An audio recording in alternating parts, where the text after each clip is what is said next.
friends, welcome back to my channel English with Dihati ma'am and this is Yashoda. And friends, हम आज से tenses पढ़ने जा रहे हैं. Why friends?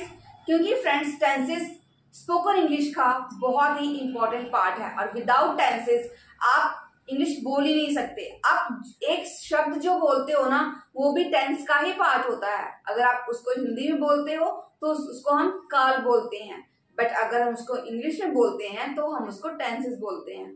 तो फ्रेंड्स, अगर आप कहें तो जो टेंसेस होते हैं वो किसी भी लैंग्वेज की जो स्पोकन इंग्लिश है इसकी मेन जड़ हमारी क्या होती है, वो टेंसेस ही होती है. तो हमें यहां से स्टार्ट करना चाहिए, हमें टेंसेस से स्टार्ट करना चाहिए. तो फ्रेंड्स आइए स्टार्ट करते हैं. हमारा पहला tense present indefinite tense. But friends उससे पहले जैसे कि आपको पता होगा कि कोई भी जो टेंस होता है, ठीक है, टेंस मीन्स होता क्या है, काल. कोई काम जो हो रहा है वो अभी प्रेजेंट के टाइम में हो रहा है, या फिर वो काम पास्ट में हो चुका है, या फिर वो फ्यूचर में होने वाला है. अगर वो काम प्रेजेंट में हो रहा है इट मीन्स कि वो काम अभी होना है या फिर अभी हो रहा है. या फिर अगर वो काम हो चुका है हम उसके बात करते हैं, उसके बारे में बात करते हैं तो पास्ट का टेंस होता है. और या फिर जब हम फ्यूचर की बात करते हैं तो वो फ्यूचर का टेंस होता है, जो हम फ्यूचर प्लानिंग करते हैं कि हम क्या करने वाले हैं.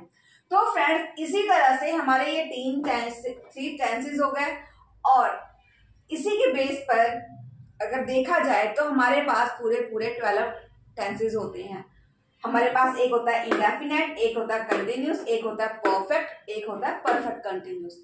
तो अगर आप देखें तो present indefinite tense, present continuous tense, present perfect tense, present perfect continuous tense. इसी तरह पास्ट का past indefinite tense, past continuous tense, past perfect tense और पास्ट कंटिन्यूस टेंस. इसी तरह सेम हमारा फ्यूचर में भी होता है, future indefinite tense, future continuous tense, future perfect tense और फ्यूचर परफेक्ट कंटिन्यूस टेंस. तो फ्रेंड्स इस तरह से हमारे पास होते हैं 12 टेंसेस.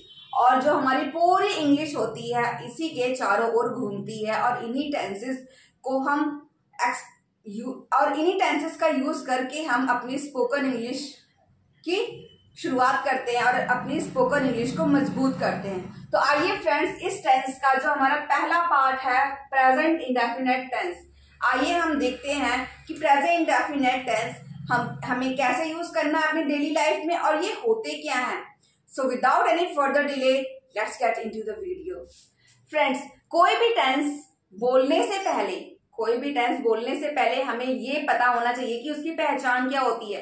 मोस्टली हमने क्लासेस में क्या देखा है कि प्रेजेंट इंडेफिनिट टेंस की पहचान हमारी क्या होती है, जिसके लास्ट में ता है, ते है एंड ती है.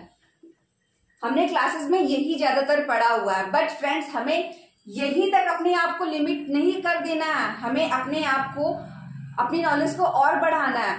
तो अगर आप इंग्लिश बोलने गए ना और वहां पे आप ये सोचने लगे कि ता है, ती है, उसके हिसाब से मैं बोलूं तो आपको बहुत टाइम लगेगा. तो यहाँ पे आपके लिए एक नॉलेज ये है कि आप प्रेजेंट इंडेफिनिट टेंस यूज कहाँ पे करते हैं. जब आप किसी भी इंसान की हैबिट के बारे में बात करते हैं, ठीक है, कि जो काम हम डेली करते हैं या फिर राइट नाउ प्रेजेंट में जो काम होता है, ठीक है, प्रेजेंट में जो काम अभी हो रहा है, जैसे कि मैं बोलती हूँ, मैं इंग्लिश बोलती हूँ, हिंदी बोलती हूँ, ठीक है, उस तरह हम इसको ले सकते हैं. या फिर हमारी हैबिट जो होती है, जैसे कि हम जो भी काम हम रेगुलरली करते हैं कि हम रोज उठते हैं, रोज वॉशरूम जाते हैं, रोज नहाते हैं, रोज खाना खाते हैं, रोज, ठीक है, रोज स्कूल जाते हैं, इस तरह के जो काम होते हैं इनको हम हैबिट बोलते हैं, ठीक है, डेली रूटीन जिसको बोलते हैं.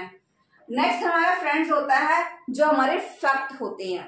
फैक्ट कैसे, जैसे कि जो हमारे ट्रुथ फैक्ट्स होते हैं, जैसे कि जो हमारी पृथ्वी है ये सन के अराउंड घूमती है, ठीक है, रिवॉल्व करती है. जैसे कि हम पानी को उबालते हैं तो पानी क्या होता है, वो उबलने लगता है, वो बॉयल होने लगता है. ये क्या है, एक ट्रुथ है.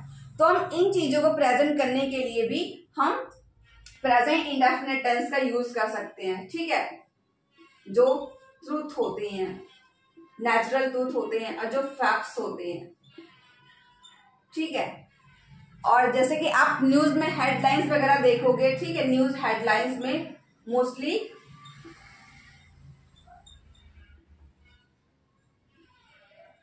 जो हमारा न्यूज़पेपर होता है, ठीक है, उसमें मोस्टली न्यूज हेडलाइंस में हमारा प्रेजेंट इंडेफिनिट टेंस यूज होता है, ठीक है। इसके बाद फ्रेंड्स हमारी पहचान हो गई, ठीक है, हमारी पहचान हो गई, हमें पता चल गया कि हमें जब भी हमें किसी की पर्सन की हैबिट के बारे में बोलना है या फिर किसी नेचुरल फैक्ट के बारे में बोलना है या फिर जो चीजें रियल में होती हैं उसके बारे में बात करनी, या फिर हम न्यूज पेपर जब पढ़ते हैं उसमें मोस्टली ये सब चीजें यूज होती हैं, ठीक है, हमें पता चल गया ये नॉलेज। अब इसके बाद फ्रेंड्स हमें पता होना चाहिए कि कोई भी टेंस जो होता है, ठीक है, उसकी पहचान पता होने के बाद क्या हमें पता होना चाहिए कि कोई भी टेंस जो होता है उसके 3 पार्ट्स होते हैं, ठीक है। या तो वो अफर्मेटिव में होगा, या तो वो नेगेटिव में होगा, या फिर वो इंटेरोगेटिव में होगा। अफर्मेटिव मीन्स सकारात्मक, जिसमें हम नहीं वाले शब्दों का यूज नहीं करते, एकदम सिंपल से होते हैं। नेक्स्ट हमारा होता है नेगेटिव, नेगेटिव जिसमें न शब्द आ जाता है, और इंटेरोगेटिव जिसमें हमारे क्वेश्चन वाले वाक्य होते हैं। अफर्मेटिव मान लीजिए हमारा है टेंस, और तो अफर्मेटिव टेंस के हमारे रूल्स क्या होते हैं फ्रेंड्स। पहले हम एक सिंपल सा प्रेजेंट इंडेफिनिट टेंस का एग्जांपल लेते हैं कि वो होता क्या है। जैसे कि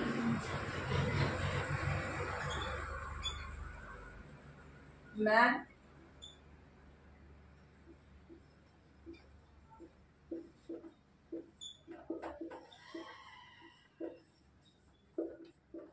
इंग्लिश पढ़ाती हूँ।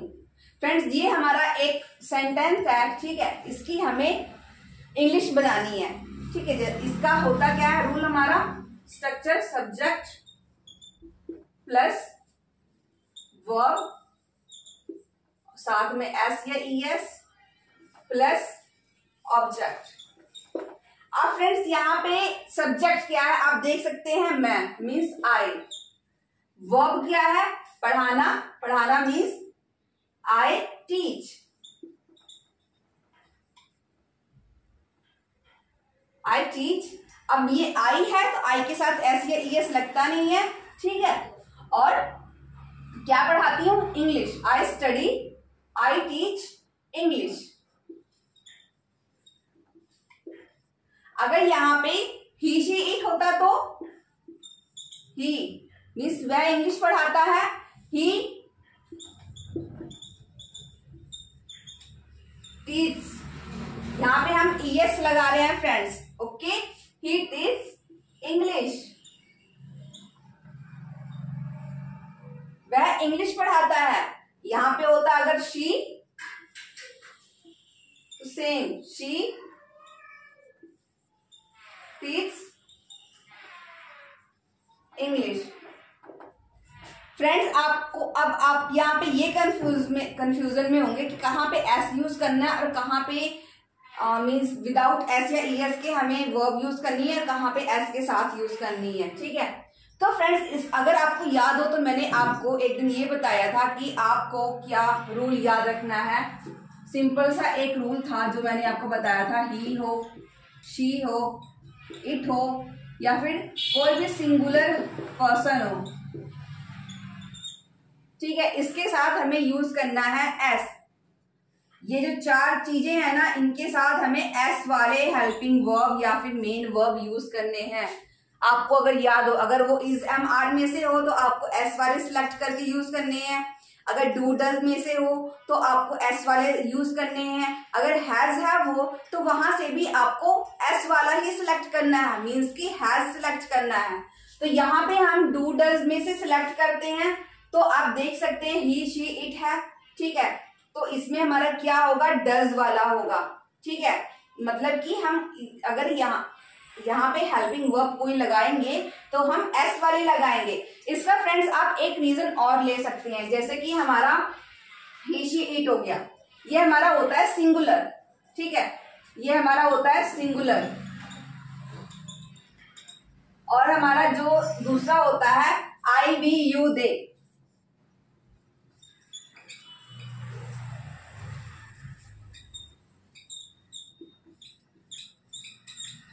और जो हमारा आई वी यू दे होता है ये तो हमारा पहले से ही बहुवचन टाइप है। तो ये हमारा क्या कहता है भाई, अगर मैं है, अगर ठीक है डू इसके पास भी है, सपोज करो इसके पास भी डू है और डू इसके पास भी है, तो ये कहता है ठीक है, ही शी इट कहते हैं ठीक है कि भाई हम तो बहुत कमजोर हैं, ठीक है हम तो इनकी बराबरी कर नहीं सकते, कि ही शी इट तो सिंगुलर है, उसके पास तो ढेर सारे लोग ही नहीं है, ठीक है वो तो सिंगुलर है। बट यहाँ पे आई वी यू दे का क्या है कि उनके पास बहुत सारे लोग हैं, तो उनके पास यूनिटी है, उनके पास बहुत ज्यादा स्ट्रेंथ है। तो इसको इक्वल करने के लिए ये कहता है ठीक है हम मैनेज कर लेंगे, बट मुझे आप ईएस दे दो, मुझे एक्स्ट्रा से आप अगर ईएस दे दोगे तो मैं मजबूत हो जाऊंगा इनका सामना करने के लिए, ठीक है। तो जो हमारी ग्रामर है, हमारी स्पोकन इंग्लिश है, ये कहती भाई ले ले, भाई अगर तुझे चाहिए ईएस मजबूत होने के लिए तो ले ले, मेरा क्या जाता है। तो ये कहता है, ये इस हमारी English grammar I we you they से भी पूछती है कि भाई भाई आपको क्या चाहिए ईएस, तो ये कहता हा मुझे जरूरत नहीं है, मैं तो खुद ही मजबूत हूं, मेरे पास इतने सारे लोग हैं, आई वी यू दे, ठीक है मुझे किसी की जरूरत नहीं है, अपना ईएस तुम अपने पास रखो।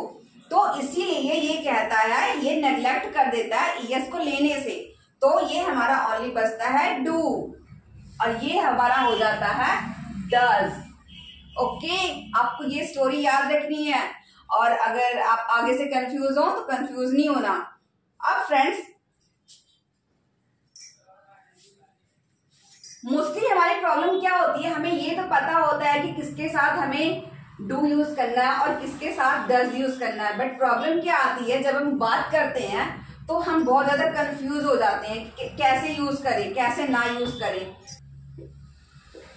आप कोई भी एक वर्ब लीजिए फ्रेंड्स, पहले आप सारे हमारे जो ये सब्जेक्ट हैं ठीक है इनको लिख के आप कोई एक वर्ब ले लीजिए, जैसे कि वर्क या फिर स्पीक या फिर रीड या फिर ईट, आप कोई भी एक वर्ब ले लीजिए, जैसे कि स्पीक ले लीजिए, ठीक। अब आपको यहाँ पे क्या करना है, आपको प्रैक्टिस कैसे करनी है, आपने स्पीक ले लिया, आपने ईट ले लिया, आपने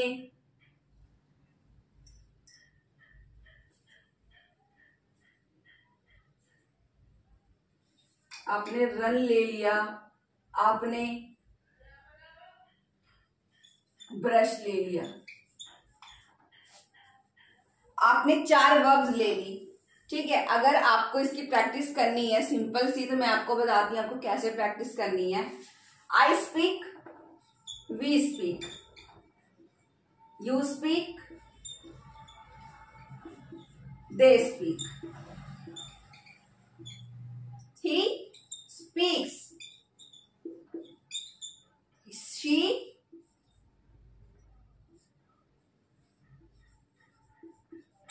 speaks, इट जो हमारा होता है फ्रेंड्स, ये हमारा जो निर्जीव वस्तुएं होती है उसके लिए हम यूज करते हैं, ठीक है। तो यहां भी हम जैसे कि इट डज होता है, ठीक है, हम इसका यूज कर लेते हैं।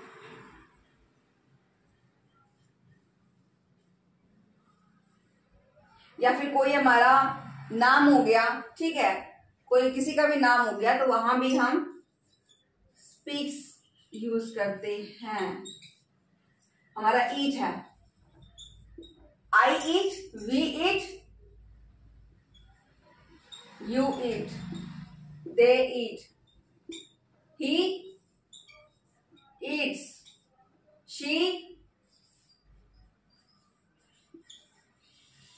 ईट्स। कोई नाम हो गया, सिंगुलर पर्सन ईट्स, इसी तरह I run, we run, you run, they run, he runs, she runs. कोई नाम हो गया तो उसके साथ भी runs.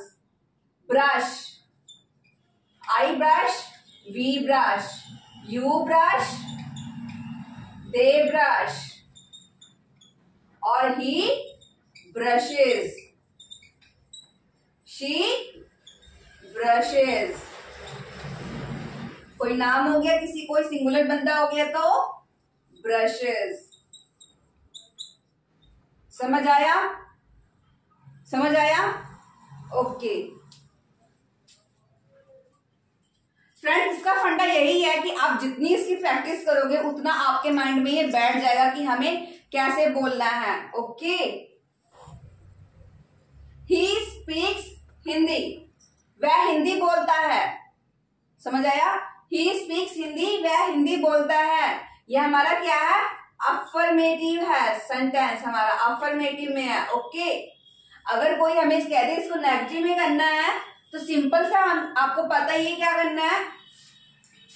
इसका रूल होता है सब्जेक्ट प्लस डू और डज नॉट प्लस वर्ब की first form plus object.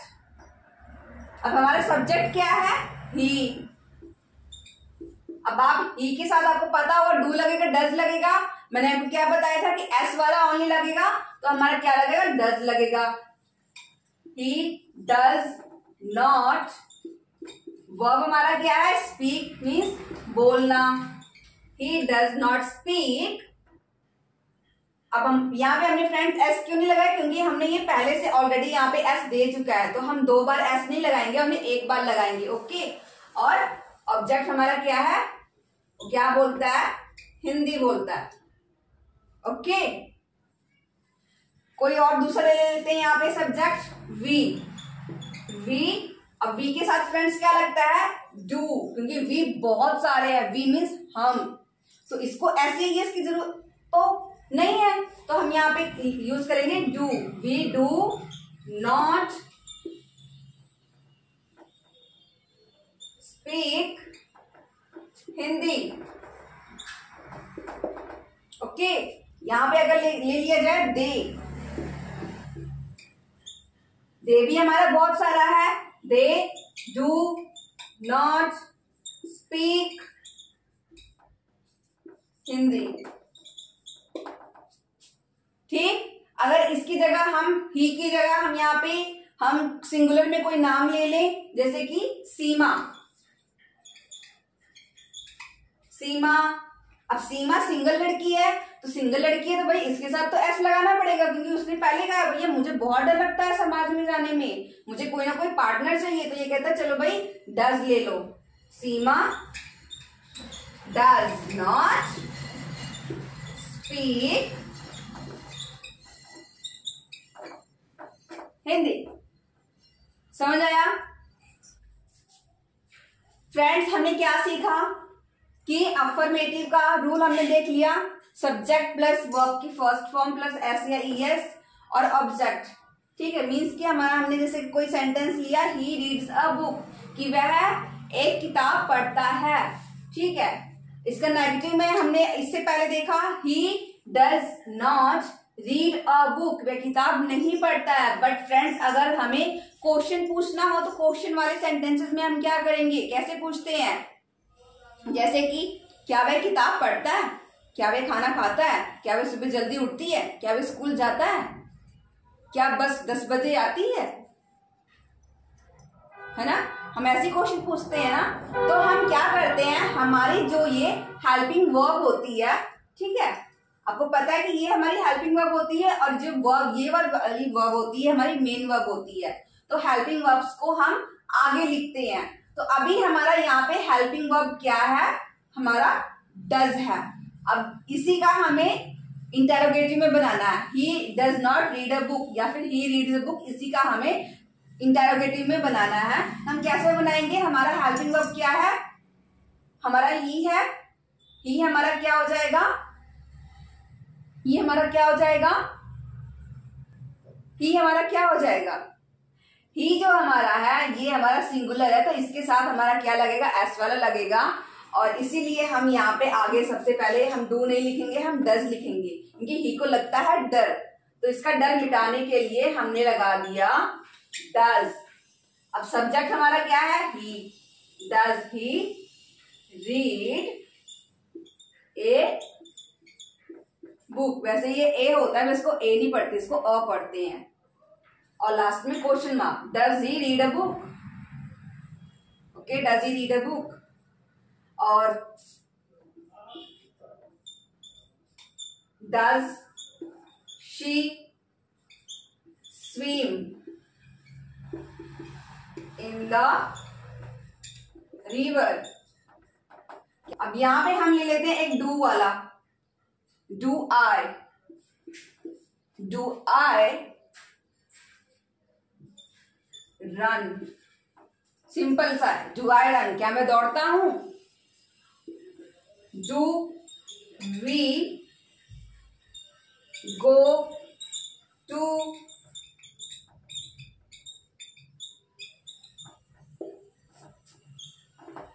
Do we go to the school, क्या हम स्कूल जाते हैं। समझ आया फ्रेंड्स। सिंपल से यहाँ पे हमें हमारी फ्रेंड्स कंफ्यूजन यहीं पे होती है कि एस या ईएस कैसे लगता है। एस या ईएस का सिंपल सा है फ्रेंड्स कि मैंने आपको बता दिया, या तो आप हेल्पिंग वर्ब के ऊपर चूज कर सकते हो कि जो हमारा ही शी इट है, ठीक है, ये हमारे कमजोर होते हैं, तो इसके लिए इसके साथ हमेशा या तो हम कोई भी हेल्पिंग वर्ब यूज करें वो हमारी एस या ईएस वाली यूज होती है, ठीक है। या फिर हम ऐसे यूज कर सकते हैं कि ही शी इट जो हमारा अकेला होता है, ठीक है, उसको डर लगता है, तो उसका डर दूर करने के लिए जो ग्रामर है, ये ग्रामर हमारी क्या उसको दे देती है, उसको हमारी ग्रामर दे देती है कि ले भाई तू एस वाले वर्ड्स ले ले, तो वो डज ले लेता है, ठीक है। डू तो लेते ही है, साथ में ईएस वाले भी, ये दो वर्ड है एस या ईएस के वर्ड्स ले लेता है, तो वो थोड़ा सा पावरफुल हो जाता है, उसको पावरफुल थोड़ा सा फील होता है कि हाँ मैं अब मेरे अंदर थोड़ी सी स्ट्रेंथ आ गई है, तो उसको वो एक्सेप्ट करके ऐसे हो जाता है। मुझे लगता है कि आपको ये पता चल गया होगा कि प्रेजेंट डेफिनेट टेंस क्या होता है और इसके रूल्स कैसे यूज करते हैं। तो आपको क्या करना है फ्रेंड्स, आपको बस करनी है बहुत सारी प्रैक्टिस, और अगर आप ऐसा करते हो तो डेफिनेटली विदाउट प्रैक्टिस, आपको जैसे कि पता है कि कुछ होता नहीं है, तो प्रैक्टिस करो और डेफिनेटली आप बहुत अच्छा कर सकते हो। तो इसी के साथ इस वीडियो को डी एंड करते हैं। We will meet again in the next video, till then bye bye.